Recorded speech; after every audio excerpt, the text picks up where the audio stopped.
नमस्कार, मैं धीरेन्द्र कुमार। आप देख रहे हैं द बुद्धिस्ट टाइम्स टीवी।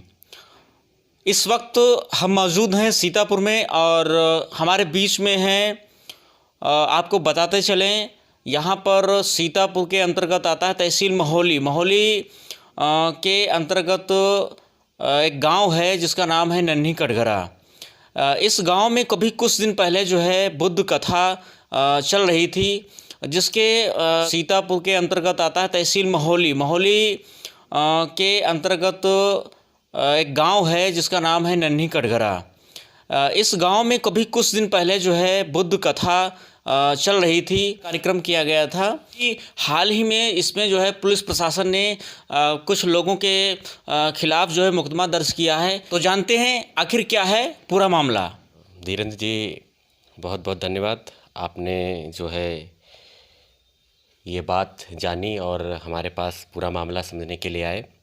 जैसा कि मामले का पूरा जो विस्तृत वर्णन है आज सभी लोग भी जानते हैं और हमारे दिल्ली के समता आवाज़ टीवी के संपादक महोदय मनोज अंतानी साहब ने भी प्रमुखता से बात रखी है। और मेरे हिसाब से जो ये बात खुल कर के सामने आई है, मामला यह था कि जो है बीच में अभी 5 दिवसीय बुद्ध कथा का आयोजन तहसील महोली के अंतर्गत एक गांव आता है ग्राम नन्ही कटघरा, उसमें आयोजित किया गया था।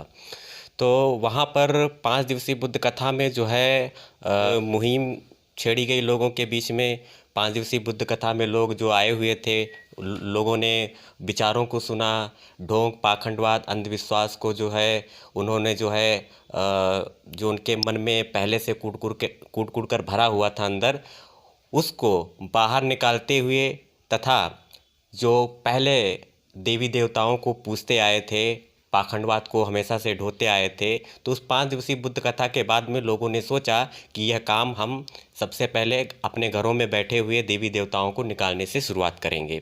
तो उसी क्रम में जो है हमारे जयदेव शास्त्री जो मुख्य बौद्ध कथावाचक थे, जयदेव शास्त्री थी, निशा शास्त्री जी थी और हमारे अन्य लोग भी उसमें थे, जो लोग वहाँ पर गए और जो है उनके साथ में उनके जो परिवार जो प्रतिमाओं और फोटोज़ को निकालना चाहते थे, उनका सहयोग किया। घटना की पूरी कवरेज भी हुई, अंतानी साहब ने इसको दिखाया भी प्रमुख रूप से।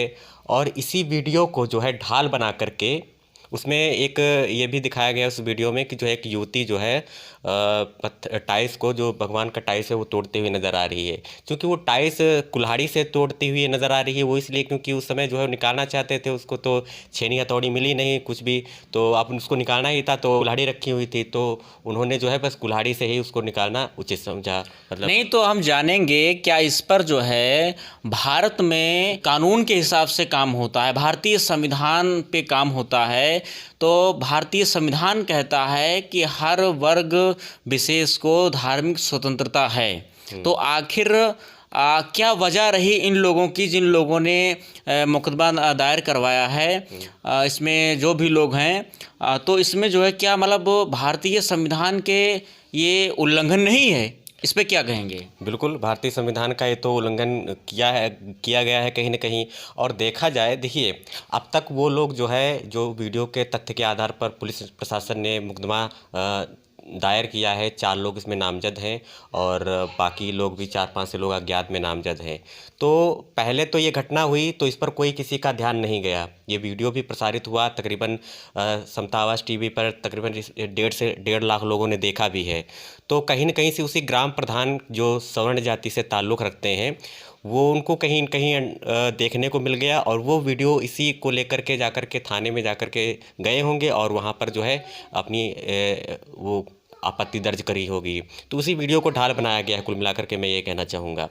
तो देखिए, धार्मिक स्वतंत्रता हमें भारतीय संविधान में प्रदान करी गई है, हर किसी को धार्मिक स्वतंत्रता मिली हुई है, ठीक है। अभी तक वो ग्रामीण देवी देवताओं को पूजते आए थे। 5 दिवसीय बुद्ध कथा में उनकी आंखें खुल गईं, देवी देवताओं को बाहर निकाल करके रखना चाहते थे, नहीं पूजना चाहते थे। तो इसी कड़ी का वो हिस्सा थी और पुलिस ने इसको ढाल बना करके उन्हीं जो देवी देवताओं को पूजते आए थे, सालों से जो है उनकी पूजा अर्चना करते आए थे, आज उन्हीं को हटाए जाने पर पुलिस प्रशासन उल्टा उन पर FIR दर्ज करता है। ये कहाँ का न्याय है? ये पुलिस प्रशासन का जो है बिल्कुल जो रवैया है, मुझे नहीं लगता संवैधानिक तरीका है।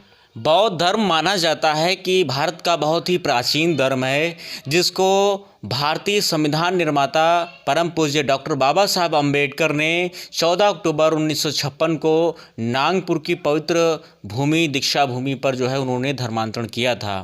तो उस वक्त जो है बाबा साहब के साथ में लगभग 5 से 7 लाख लोगों के बीच में भारी जनसैलाब था। उस वक्त जो है बाबा साहब ने जो है बौद्ध धर्म को स्वीकार किया था। तो क्या लगता है कि बाबा साहब के बाद में अगर बहुजन समाज के, दलित समाज के, SC ST माइनॉरिटीज़ के इत्यादि के लोग अगर बौद्ध धर्म स्वीकार करते हैं, क्या उन पर ऐसे ही कार्रवाई होती रहेगी? क्या धार्मिक स्वतंत्रता नहीं है? देखिए, ये जो पुलिस होती है ना, वो अपने तरीके से कार्य करती है। कभी कभी पुलिस गैर संवैधानिक तरीके से भी काम करने लगती है। और क्या इस पे आपको नहीं लगता है कि इस पे कहीं सरकार का भी रोल है? सरकार का कहीं ना कहीं अप्रत्यक्ष तरीके से रोल होता ही है। भाई, पुलिस किसकी है?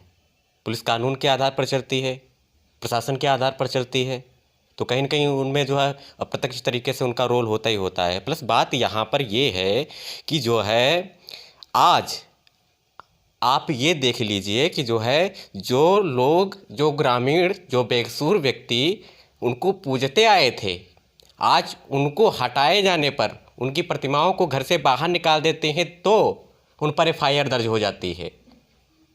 कहीं न कहीं से भारतीय संविधान का हनन हो रहा है। धार्मिक स्वतंत्रता के तहत उनको जो अधिकार मिले हैं उनको उनसे छीना जा रहा है। भाई, किसी व्यक्ति का अपना वो है कि अधिकार है कि वो रखे आपको या ना रखे। अगर इसी तरीके से है तो आप जो है अभी हम दूसरे लोग, एक जो खास वर्ग है तो अपने देवी देवताओं को रखता है, पूजता है, अच्छी बात है। लेकिन अगर हम उनसे कहें कि जो है आप बाबा साहब को फोटो रखिए, वो क्यों नहीं रखते हैं? जब वो नहीं रख सकते हैं तो हम अपने घरों में देवी देवताओं की फ़ोटो क्यों रखें? और आगे जब हटाते हैं तो हम पर उल्टा FIR दर्ज करा दी जाती है बेकसूरों पर, और ग्रामीण बेकसूर उनको कुछ भी। मतलब आपके कहने का मतलब है कि उनकी भावनाएं हैं और हमारी भावनाएं कुछ भी नहीं है। हमारी जान की कोई कीमत नहीं है आज के समय में, और उनकी भावनाएं भी आहत हो जाती हैं तो हम पर जो है आफत मंडरा जाती है, बहुजनों पर आफत मंडरा जाती है। SC ST OBC को जो है एक कठपुतली की तरह समझ रखा है, जो पता नहीं कैसे नचाते हैं, कैसे जो है अपना वो करते हैं। तो ये तो सरासर गलत है, पुलिस का रवैया भी, शासन प्रशासन का रवैया। अभी तक ग्रामीणों से आपकी क्या मुलाकात हुई है, क्या बातचीत हुई है, क्या जानकारी है? ग्रामीणों से जो है अभी हम लोग टच में हैं, और मनोज अंतानी साहब भी टच में हैं। हम लोग पूरी खबर जो है सारे लोगों से बातचीत भी चल रही है। जो वहाँ के लोग हैं, मुख्य आयोजक थे जो सियाराम जी थे, और मुरली जी जो थे वो जो आयोजक कार्यक्रम के थे, उन सब से हम लोग टच में हैं, बातचीत लगातार चल रही है। और दिल्ली से भी लोग टच में हैं उनके लगातार। और कोई भी ऐसा गैर तरीके से जो है हम लोग उन पर मतलब जो पुलिस कार्य कर रही है, गैर अवाजिब तरीके से उनको जो फंसाने का कार्य कर रही है, तो हम लोग ऐसा कतई नहीं होने देंगे। गैर कानूनी तरीके से आप अगर कार्य करेंगे तो ये कोई भी मान्य नहीं करेगा। वाजिब तरीके से कार्य करिए, संवैधानिक दायरे में रह कर के कार्य करिए। जब ये मामला दर्ज हुआ उन बेकसूरों ग्रामीणों पर, तो एक ट्वीट के माध्यम से जो है बोला भी गया था, सीतापुर पुलिस प्रशासन को इस बारे में अवगत भी कराया। तो इस बारे में जब अवगत कराया गया तो पुलिस प्रशासन ने हमें ये जवाब दिया, जैसा कि आप जानते हैं, आप दर्शकों को आप दिखा भी सकते हैं, ये आप देख सकते हैं इसमें जो है। ये जब रिप्लाई आया तो इस रिप्लाई से कहीं ना कहीं ये सुनिश्चित हो गया कि जो है ये ऐसे किस्म के, ऐसे विचारधारा के व्यक्ति हैं जो कहीं ना कहीं असंवैधानिक तरीके से काम करने का प्रयास करते हैं, संवैधानिक तरीका अपनाने का प्रयास नहीं करते हैं। तो ये जो कार्यवाही करी गई है बेकसूरों पर, ग्रामीणों पर, ये वाजिब कार्रवाई नहीं है मेरे हिसाब से।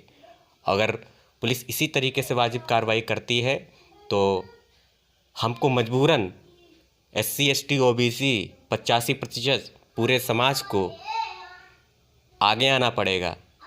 और हम लोग अगर इसी तरीके से पुलिस का रवैया रहा तो हम लोग भी मजबूर हो जाएंगे रोड पर उतरने के लिए। हमारे पास कोई दूसरा चारा ही नहीं है। पुलिस प्रशासन अगर इसी तरीके से रवैया अपनाएगी तो हम लोग रोड पर मजबूरन उतरेंगे। अभी तो ये बात केवल सीतापुर ही तक सीमित है, पूरे देश का मसला बन जाएगा। फिर किसी एक व्यक्ति का मसला नहीं रह जाएगा, ये पूरे देश का मसला बन जाएगा। तो ये वाजिब है कि जो है पुलिस संवैधानिक दायरे में रह कर के कार्य करे और बेवजह किसी को परेशान ना करे। और जहाँ तक मैं एक बात और बताना चाहूँगा, मनोज अंतानी साहब हैं जिनका कहना है कि जो है लाखों मामलों में जो है शिकायत तक दर्ज नहीं की जाती है, लाखों मामले में शिकायत दर्ज नहीं होती है। और वहीं पर जो है इस मामले में इतनी तेज़ी दिखाई गई है कि जो है ऐसा लगता है कि हमारी जान की कोई कीमत नहीं है, इनकी भावनाओं की भी कीमत है।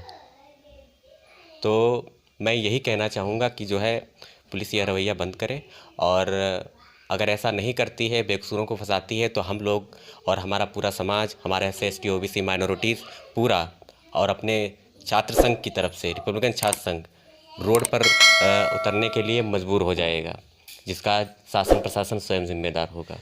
देखते रहिए द बुद्धिस्ट टाइम्स टीवी।